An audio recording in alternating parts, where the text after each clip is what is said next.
From the Library of Congress in Washington, D.C.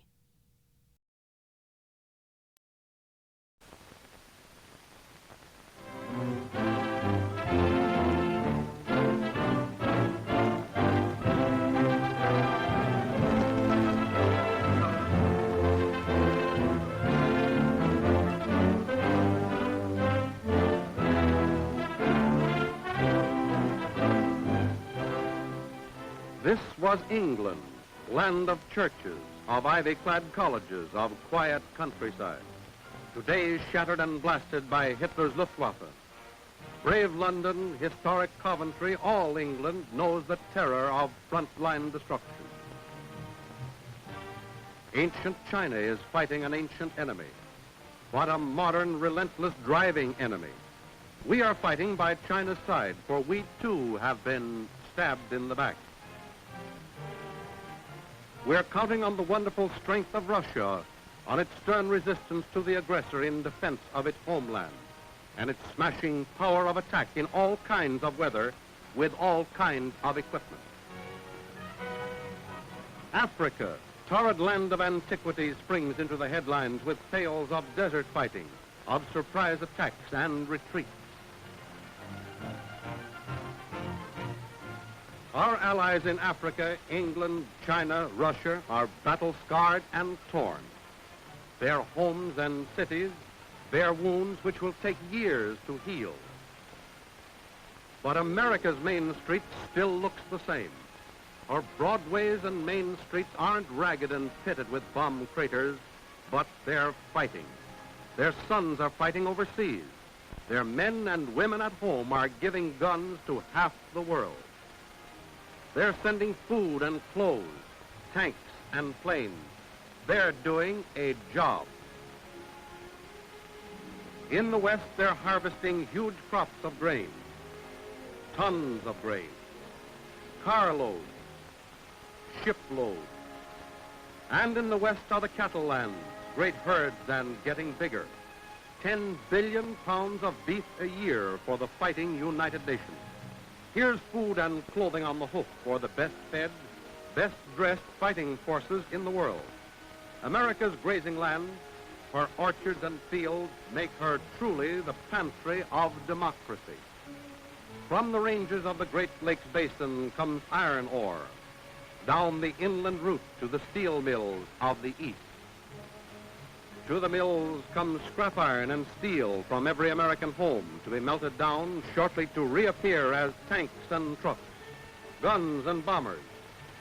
Bombers for fast freight to Tokyo and Berlin. Yes, Broadway and Main Street, you're doing your share.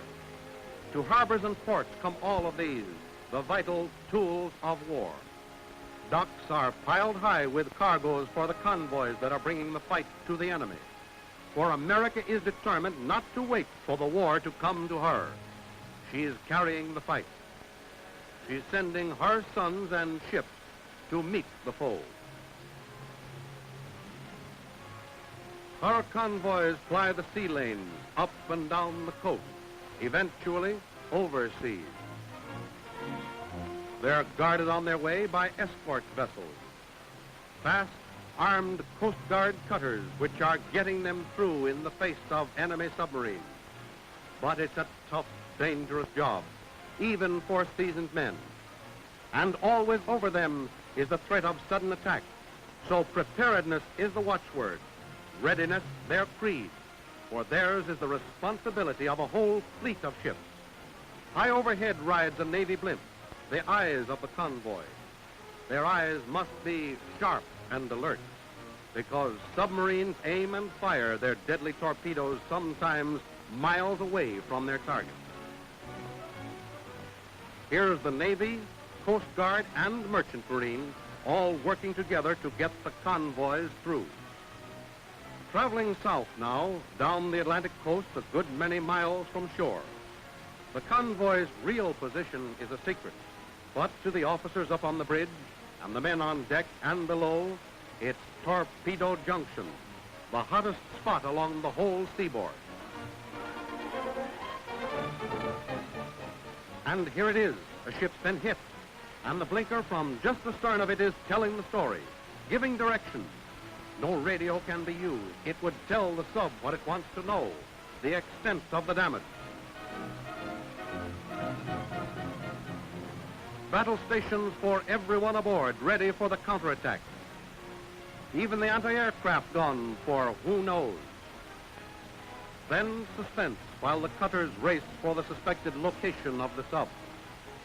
Gun and gun crews stand by and ready. The Y guns ready. And here it comes.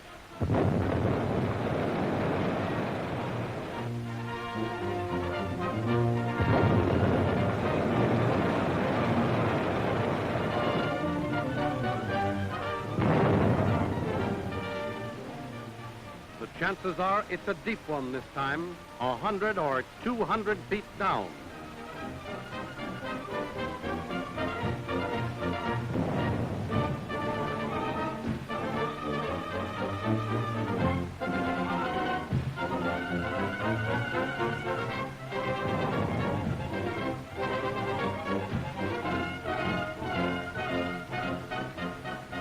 The blimps dropped the smoke bomb, so it's get set again, more action coming.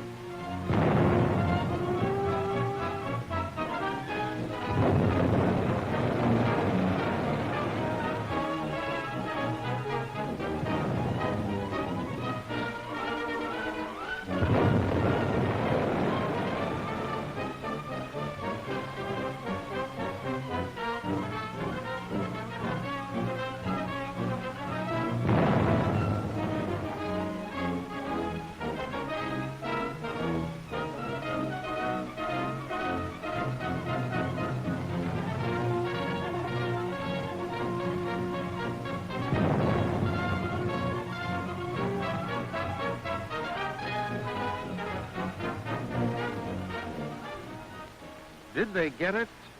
They're not saying, but you can bet nobody's throwing oil overboard these days.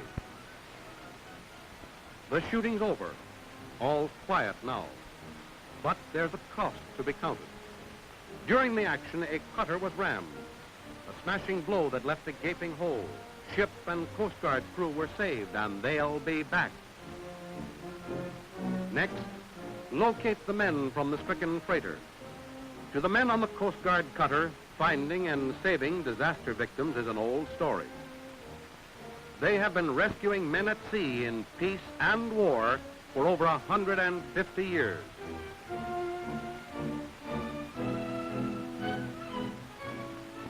Coast Guardsmen, all men, have a deep respect for these, the merchant seamen, because they'll go right back to sea again. They're tough and grim, and they're counting the ships gone through, not down. Neither they nor we can say how many get through or to where. But this we know, the average is high. We know there'll be courageous men aboard them and that they will get through. Broadway, Main Street, USA. These are yours, your sons, your work. Under the guns of fighting ships and fighting men, they'll carry the fight and fight to win.